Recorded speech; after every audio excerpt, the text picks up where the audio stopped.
نحمدہ ونصلی ونسلم علی رسولہ الکریم اما بعد فاعوذ باللہ من الشیطان الرجیم بسم اللہ الرحمن الرحیم قال اللہ تعالی فی القرآن المجید اقیموا الصلاۃ صدق اللہ العظیم وبلغنا رسولہ النبی الکریم ونحن علی ذلک لمن الشاہدین والشاکرین والحمد للہ رب العالمین۔ معزز و محترم سامعین و ناظرین، آج ایک خوبصورت موضوع پر گفتگو کی سعادت حاصل ہو رہی ہے۔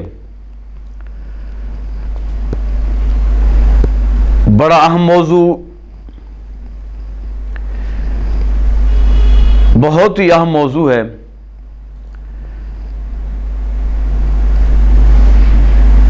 اور دعا بھی کرتے ہیں کہ اللہ رب العزت ہمیں عمل کی بھی توفیق عطا فرمائے۔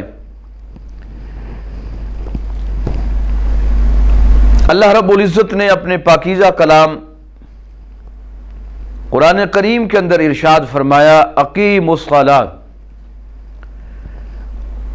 قرآن کریم میں یہ صرف کسی ایک جگہ پر اللہ رب العزت نے حکم نہیں دیا، ارشاد نہیں فرمایا، بلکہ متعدد صورتوں اور آیات کریمہ کے اندر اللہ رب العزت نے نماز قائم کرنے کا حکم ارشاد فرمایا۔ اقیموا الصلاۃ، نماز قائم کرو۔ آج اسی پہ گفتگو ہوگی۔ مختصر وقت کے اندر ہم کوشش کریں گے کہ اس خوبصورت بامقصد بامعنی اہمیت کے حامل موضوع کو ہم مختصر وقت کے اندر بہت ساری باتیں، بہت ساری فضیلتیں آپ تک پہنچا سکیں۔ اور میں دعا بھی کرتا ہوں کہ جتنے بھی سننے والے ہیں، اللہ تبارک و تعالی سب دیکھنے اور سننے والوں کو، جو میرے بھائی، جو میرے جوان، جو میرے بزرگ، عاقل و بالغ جوان جو سن رہے ہیں، جو دیکھ رہے ہیں، میں ان کے لیے بالخصوص دعا کروں گا کہ اللہ رب العزت ان کو نماز پنجگانہ با جماعت توفیق عطا فرمائے، اور میری مائیں، بہنیں اور بیٹیاں عفت مآب جو چادر اور چار دیواری کے اندر محفوظ ہیں، اللہ رب العزت ان کو اپنے گھروں کے اندر نماز پنجگانہ کی توفیق عطا فرمائے۔ حضرات محترم سامعین و ناظرین، نماز شہادتین کے بعد، یعنی اللہ رب العزت کی توحید وحدانیت پر کامل اکمل مکمل ایمان، اسی کو وحدہ لا شریک تسلیم کرنا، دل و جان سے اسی کو ایک رب تسلیم کرنا، اور اس کے بعد حضور نبی کریم صلی اللہ علیہ وآلہ وسلم کو آخری نبی اور رسول تسلیم کرنا، اس پہ ایمان لانا، یعنی کلمہ طیب کے بعد، یعنی لا الہ الا اللہ محمد الرسول اللہ صلی اللہ علیہ وآلہ وسلم، یہ شہادتین یعنی اللہ کی وحدانیت اور توحید کی بھی گواہی اس میں شامل ہے، اور محمد عربی صلی اللہ علیہ وآلہ وسلم کی ختم نبوت، خاتم النبیین پر ایمان لانا بھی اس میں شامل ہے اور ضروری ہے۔ شہادتین کے بعد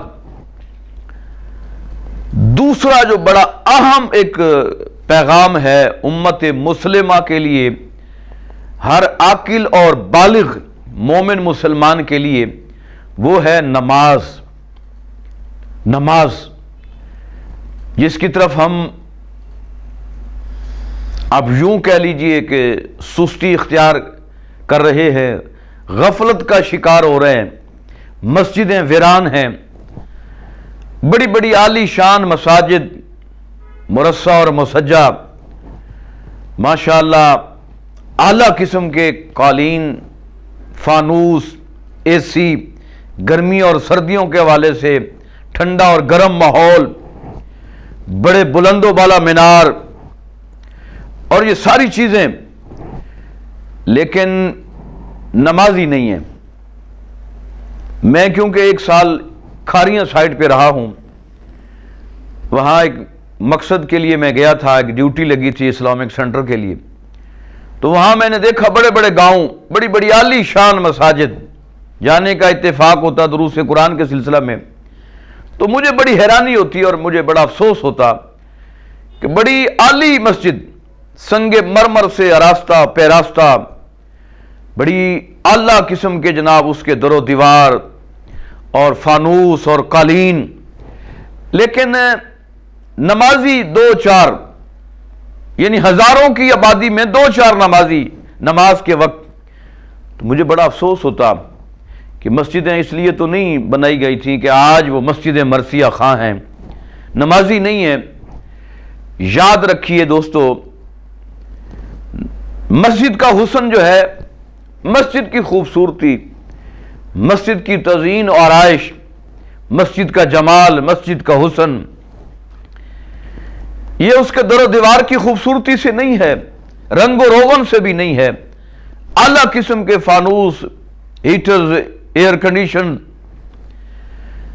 اس سے اس کا حسن نہیں ہے کہ جناب 200 فٹ کا بڑا خوبصورت مینار جس پہ کروڑوں روپے خرچ ہوئے، بلکہ مسجد کا جو اصل حسن ہے، مسجد کا جو اصل وقار ہے، مسجد کی جو اصل زیب و زینت ہے، مسجد کی اصل جو تزئین و آرائش ہے، وہ نمازیوں کے دم قدم سے ہے۔ مسجد گو کچی ہو، مسجد رقبے کے لحاظ سے چھوٹی ہو، لیکن نمازیوں سے 5 وقت الحمدللہ وہ بھری ہوئی ہو، اور وہاں پہ ہمہ وقت قال اللہ قال رسول کی صدا بلند ہو رہی ہو، تو وہ مسجد بھی خوش ہوتی ہے، اور جس کا وہ گھر ہے مسجد، یعنی اللہ تعالیٰ کا گھر ہے، تو اللہ تبارک و تعالیٰ بھی اپنے نورانی فرشتوں میں بیٹھ کر اپنی اپنی شان کے لائق وہ فرشتوں میں فخر کرتا ہے، اور تبسم اپنی شان کے لائق کہ یہ دیکھو یہ میرے بندے کس طرح انہوں نے میرے گھر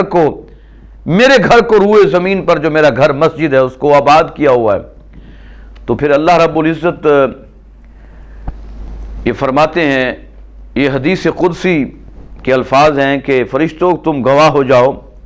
کہ جس طرح اس شخص نے زمین پر میرے گھر کو آباد کیا ہوا ہے،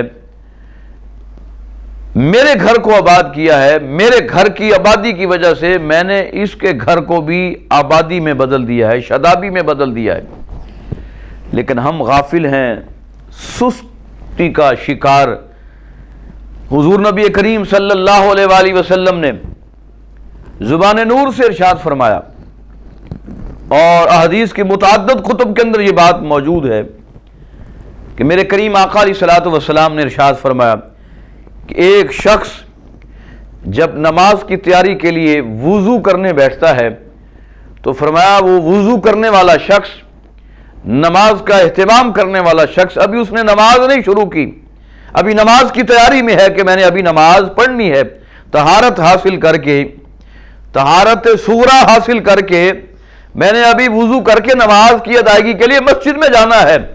جب وہ وضو کرنے کے لیے بیٹھتا ہے اور پانی اپنے دونوں ہاتھوں میں لیتا ہے نا جی، منہ پر پھیرنے کے لیے، تو میرے کریم رسول صلی اللہ علیہ وآلہ وسلم نے ارشاد فرمایا وہ جو پانی ہے اس کے چلو میں، اس کے دونوں ہاتھوں میں، وہ پانی بعد میں منہ پہ پھیرتا ہے، منہ دھوتا ہے پانی سے، اللہ رب العزت اس سے پہلے اس کے سارے گناہ دھو ڈالتا ہے رحمت کے پانی سے۔ اب اندازہ کریں بھی نماز ہم نے شروع نہیں کی، آغاز ہے طہارت صغریٰ، یعنی وضو کے لیے ہم بیٹھے ہیں تاکہ پاک صاف ہو کے ہم جناب اللہ کی بندگی کا فریضہ سر انجام دینے کے لیے، اللہ کے حضور حاضری کے لیے ہم ابھی حاضری کی تیاری کر رہے ہیں، لیکن اللہ رب العزت اس نماز کی برکت سے جس کے لیے ہم حاضر ہو رہے ہیں اللہ کے گھر، اس سے پہلے اللہ ہمیں گناہوں سے پاک کر دیتا ہے۔ اور دوسری حدیث پاک حضور نبی کریم صلی اللہ علیہ وسلم نے زبان نور سے ارشاد فرمایا کہ جو شخص جب نماز کے لیے کامل اکمل طریقے سے، مکمل طریقے سے وضو صحیح کر لیتا ہے، یہ بھی یاد رکھیے اصل جو لفظ ہے وہ وضو ہے، واو پہ پیش ہے، ضمہ ہے، وضو، بعض لوگ اس کو وضو بولتے ہیں، اصل جو لفظ ہے وضو۔ ہاں پرانے زمانے میں کیونکہ یہ ایک رواج تھا کہ وہ لوٹے کے اندر یا ایسا کوئی برتن ہوتا تھا، موجودہ یہ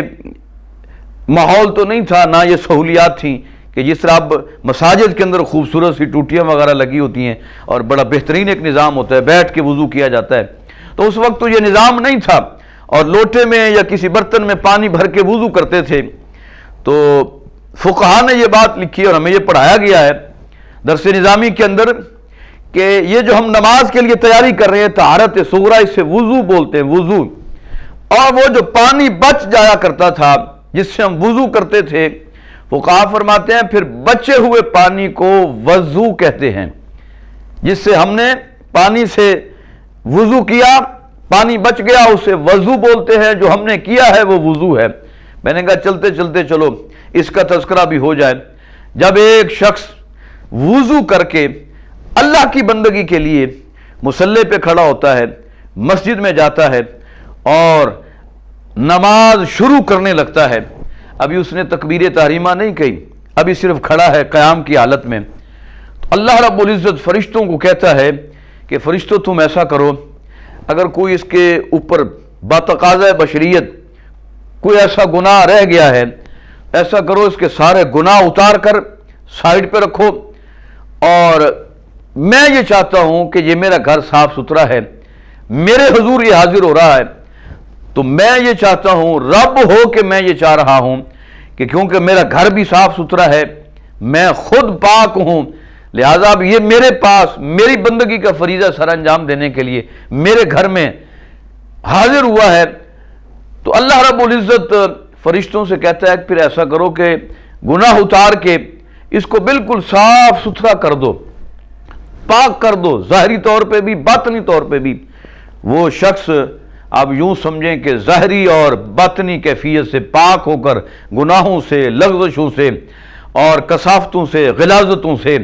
نجاستوں سے وہ پاک صاف ہو کر پھر جب اللہ کے حضور کھڑا ہوتا ہے، جب نماز مکمل کرتا ہے، تو پھر فرشتے کہتے ہیں جی اب یہ نماز اس نے پڑھ لی ہے، اب یہ واپس گھر جانے لگا ہے، تو کیا خیال ہے یہ جو گناہ ہم نے اتارے تھے یہ اس کے سر پہ پھر واپس دوبارہ رکھ دیں؟ اللہ کریم ارشاد فرماتے نہیں، اب میری رحمت یہ گوارا نہیں کرتی کہ ایک جو چیز میں نے اتار دی ہے اب دوبارہ اس کو میں رکھوں، نہیں، میری شان کریمی کے یہ خلاف ہے، میری شان رحیمی کے یہ خلاف ہے، میری شان مغفرت کے یہ خلاف ہے کہ ایک چیز میں نے گناہ اتار دیے، اب دوبارہ، کیونکہ یہ میری بندگی کا فریضہ سر انجام دے رہا تھا، اس نے مجھے رب مانا ہے، عظیم مانا ہے اور علیم مانا ہے اور قدیم مانا ہے مجھے، اور رحمان اور رحیم مجھے تسلیم کیا ہے، اب یہ میری محبت بھی اور میری کریمی اور رحیمی بھی یہ برداشت نہیں کرتی کہ میں دوبارہ گناہ، فرمایا اب جو گناہ اترے ہیں تو پھر ان کو اترے ہی رہنے دو، اب اس کو پاک صاف میرے گھر سے جانے دو۔ تو دوستان گرامی، سامعین و ناظرین، مختصر الفاظ کے اندر کہ نماز کو قائم کرنا ہے اس کے تمام تر اراکین کے ساتھ، انشاءاللہ اسی پلیٹ فارم پر، اسی چینل کی وساطت سے ہم باقاعدہ طور پہ انشاءاللہ نماز کی شرائط کے حوالے سے گفتگو ہوگی کہ نماز کی شرطیں کتنی ہیں، نماز کے فرائض کتنے ہیں، نماز کے واجبات کتنے ہیں، نماز میں سنتیں کتنی ہیں، نماز میں مستحبات کتنے ہیں، اور مفسدات نماز یعنی نماز کو توڑنے والی چیزیں اکثریت کو پتہ نہیں ہے۔ ہم نماز کے اندر مختلف حرکتیں کرتے ہیں تو ہماری نماز ٹوٹ جاتی ہے، یا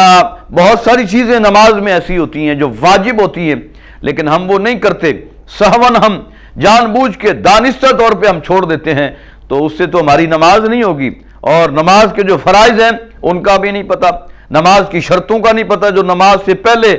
ایک بندہ مومن عاقل اور بالغ کے لیے ان پر عمل کرنا بڑا ضروری ہوتا ہے، لیکن ہم نظر انداز کر دیتے ہیں۔ ہمیں فکر ہی نہیں ہے، دولت کمانے کی ہمیں فکر بہت زیادہ ہے، دولت اکٹھی کرنے کی، تجوریاں بھرنے کی، بینک بیلنس میں اضافے کی، گاڑیاں اکٹھی کرنے کی، بنگلے، مکانات، پلاٹس، بس ہم اسی فکر میں لگے ہوئے ہیں، نماز کی ہمیں کوئی فکر نہیں ہے۔ حضرت شیخ سعدی رحمۃ اللہ علیہ فرماتے ہیں کہ اولین پرسش نماز بود، روز محشر جاں گداز بود، اولی پرسش نماز بود۔ فرمایا جب قیامت کا دن ہوگا نا، سب سے پہلا سوال حقوق اللہ کے حوالے سے وہ نماز کے بارے میں کیا جائے گا، اور سب سے پہلے نماز کے بارے میں پوچھا جائے گا۔ ہم نے اس کی تیاری نہیں کی ہے۔ اللہ رب العزت کی بارگاہ میں دعا ہے کہ اللہ پاک ہم سب کو نماز پنجگانہ با جماعت قائم کرنے کی توفیق عطا فرمائے۔ نماز قائم کرنے سے برکت ہوتی ہے، نماز قائم کرنے سے رحمت نصیب ہوتی ہے، نماز قائم کرنے سے عمر میں بھی برکت ہوتی ہے، رزق میں بھی برکت ہوتی ہے، اور ایک نمازی شخص کو پتہ ہی نہیں چلتا کہ اللہ رب العزت نے اس کے لیے کہاں کہاں سے غیب کے خزانوں کے منہ کھولے ہوتے ہیں، اس کے وہم و گمان میں بھی نہیں ہوتا، لیکن اللہ رب العزت انہیں رزق وہ باہم پہنچا رہا ہوتا ہے۔ یہ نماز کی برکت ہے۔ انشاءاللہ تفصیل سے آج میں نے مناسب سمجھا کہ خلاصتاً نماز کے حوالے سے آپ کے سامنے گوش گزار اور کچھ معروضات اور کچھ ارشادات قرآن و حدیث کی روشنی میں، تو انشاءاللہ یہ بڑا طویل موضوع ہے، کوشش کریں گے گاہے گئے اس کو بھی ہم ٹچ کرتے رہیں گے، اور امید ہے کہ ہمارے جو سامعین اور ناظرین کوشش کیجئے اس چینل کو سبسکرائب بھی کیجئے، اور بیل آئیکن کا جو بٹن ہوتا ہے اسے کلک بھی کیجئے، تاکہ اس طرح کی خوبصورت با مقصد بامانی اور روحانی اور دینی جو معلومات ہیں، جو خزانہ ہے علم و عرفان اور علم و حکمت و دانش و معرفت کا، وہ آپ تک بر وقت اور آسانی کے ساتھ پہنچتا رہے۔ انشاءاللہ تعالی بہت جلد آپ کے ساتھ ملاقات ہوگی ایک نئے خوبصورت موضوع کے ساتھ۔ تب تک کے لیے اجازت دیجیے، اپنا اور اپنے چاہنے والوں کا، ارد اور گرد میں رہنے والوں کا خیال رکھیے۔ اللہ پاک سب کو اپنی عافیت اور رحمت کا سایہ مہیا فرمائے۔ فی امان اللہ۔